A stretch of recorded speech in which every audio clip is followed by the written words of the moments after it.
Hello everyone, welcome back. In this video we're going to talk about polar coordinates. It's an alternative to rectangular coordinates, and in a number of applications it's more useful than rectangular coordinates. So first of all, what is a coordinate system? So a coordinate system is some way to represent positions, basically. So it's good to, like geometry just has a bunch of points in the plane, and it's a way to actually say where those points are with respect to some particular system. So we've been working with rectangular coordinates, which is the standard xy coordinate plane. And so for example, this point right here, if we put down the coordinate system, we can read off that it is the point 3, 2. Or conversely, if we know that it's the point 3, 2, we can actually draw that point. So here's another example of a coordinate system. This one's not for the plane. This one is for the Earth. It's good knowing where things are on the Earth, and one of the systems that we've developed is latitude and longitude. So latitude is taking a point in the interior of the Earth, the very center. You see what is the angle of elevation in the north direction, and then also starting from Greenwich. So here's another circle, and I'm just going to pretend that's Greenwich. For that, you see what is this angle going west in this case. So here is UCSC, and it is 36.9852113 degrees north of the equator, and it is 122.0669856 degrees west of Greenwich. Okay, so that's another coordinate system. I guess one thing to mention about this coordinate system is if you're right at the North Pole, the longitude makes no sense anymore, because any longitude will work, and the same goes for the South Pole. So coordinates don't have to just be spatial. For example, 2024 0606 1:50 p.m., let's say PST, is a coordinate in time. And so, so coordinates are a way to measure the positions of things, whether it's in time or space or both. But we're not going to deal with such complexities. Instead, what we're going to do is just talk about the plane and talk about this polar coordinate system. Okay, so the way this works is, given a point, you, instead of measuring its x and y position, what you do is you measure its distance from the origin along with the angle that the line from the origin to the point makes with the x-axis. And we use still the parenthesis notation with this, so you have to know whether we're talking about rectangular or polar coordinates to know how to interpret the notation. But what comes first is the distance from the origin, commonly using the letter r for radius, I suppose, and theta for the angle is the common variable for that angle around the origin. So let's do an example sort of problem that you might have with rectangular versus polar coordinates, and that is given points in one system go into the other. So the easier direction is to go from polar coordinates to rectangular coordinates. And I won't go into the details, but the relationship between the two systems is that if you take r times the cosine of theta, where r and theta are polar coordinates, that gives us the x coordinate in rectangular coordinates, and r sine theta gives the y coordinate in rectangular coordinates. So if we've got this point at pi over 6, 2 in polar coordinates, 2 pi over 6, that's the correct order, radius first, then we calculate the x coordinate is 2 cosine pi over 6, which is 2 times root 3 over 2, which is root 3, which is about 1.866. And y is 2 sine pi over 6, which is 2 times 1/2, which is exactly 1. So in rectangular coordinates, I've plotted it to be just about there. So here's a couple notes about polar coordinates. The first note is that polar coordinates are not unique. There are multiple ways of representing the exact same number in the system. So the first reason for that is if you add 2 pi to an angle, it gives you the same angle. So r theta and r theta plus 2 pi are the same point.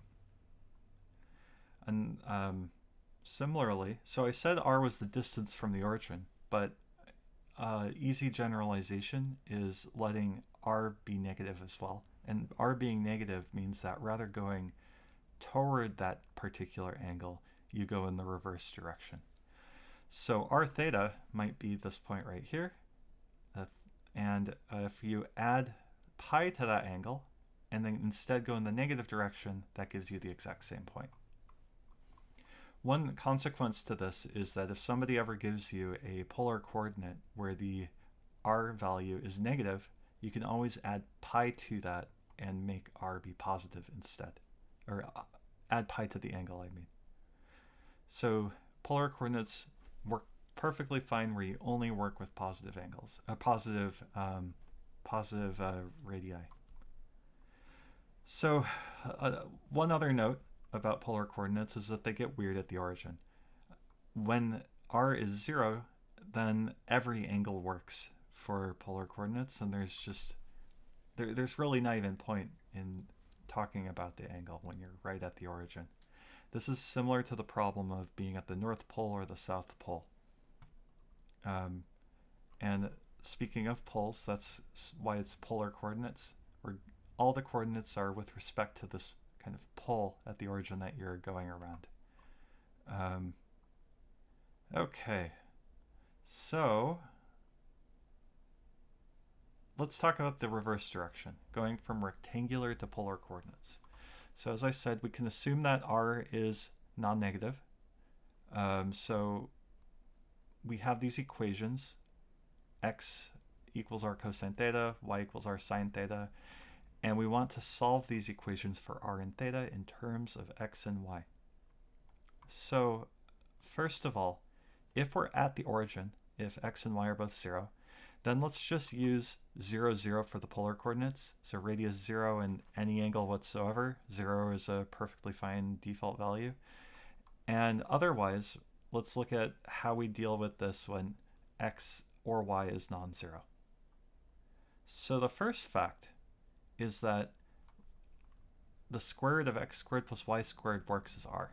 And this should make sense because r is the distance from the origin, and we're using the Pythagorean theorem here to calculate r. So you know r squared is x squared plus y squared, so take the square root and you get r. And we're discarding the negative answer because we're just going to make the assumption that we only care about non-negative r. So that's why it's not a plus or minus. So we can check if we take the square root of x squared plus y squared, then plugging in r cos theta for x and r sine theta for y, and then using the rule that a product squared is the square of the products. A product squared is the product of the squares. That's how I should say that. And that's r squared cosine squared and r squared sine squared. Then we can factor out r squared, leaving us with cosine squared plus sine squared, which, remember the identity, the Pythagorean identity for trigonometry, which is that this is 1. And so we're left with root of r squared. And since we're assuming that r is positive, then, non-negative, r is, this is just r. Okay, so that's a perfectly good value for r. So if we take these equations and divide them both by r, then we have x over r, y over r, and we can write this as x over the value for r is cosine and y over the value for r is sine. So now it's a matter of solving these trigonometric functions, the system of trigonometric functions. So as we know, cosine looks like this. So there's either one solution if we're at the very top, one solution if we're at the very bottom, or two solutions if we're in between. under the assumption that we're only caring about solutions from 0 to 2 pi. Because we only need to find some theta, and so we may as well just find one in this particular range, or I mean domain. So what we can do is solve the cosine equation giving those solutions, and then use the sine equation to choose which one is the correct answer by plugging that value in for theta and then seeing if it actually works out.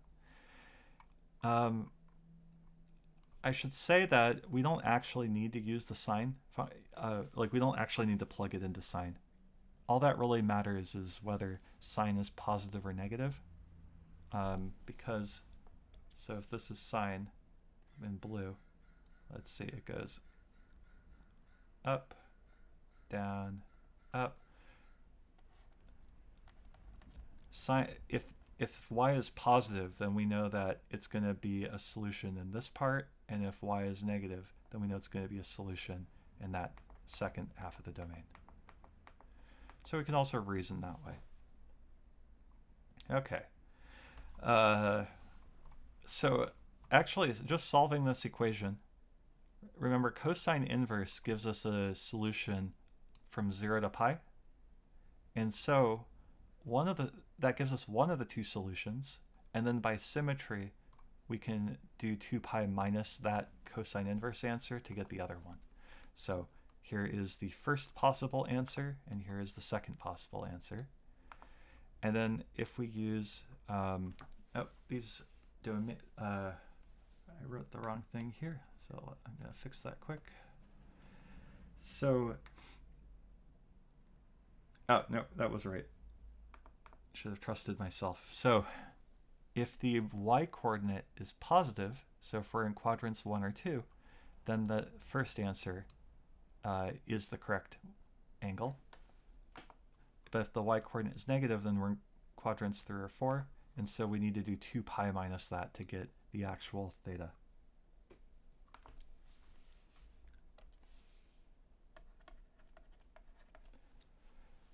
So I should mention that if you're using a computer, one neat function that just already exists is atan2. A is one of the ways that on a computer you say inverse. It comes from an old terminology, arctan, and the 2 is referring to the fact that this is the 2-argument tan inverse. And it's one that keeps track of which quadrant you're in to get exactly the number that we want for converting to polar coordinates. And you don't need to divide by the square root of x squared plus y squared if you don't want. You can add them here. It doesn't change your answer. But anyway, that's atan2. So we won't use atan2 here. I just wanted to mention it. So let's calculate the point 32, which is from the very beginning, to polar coordinates. So first of all, we calculate the distance to the origin. So root 3 squared plus 2 squared, which is root 13. And then that means that we want to solve that cosine of theta is root 3 over 13 and sine of theta is 2 over root 13.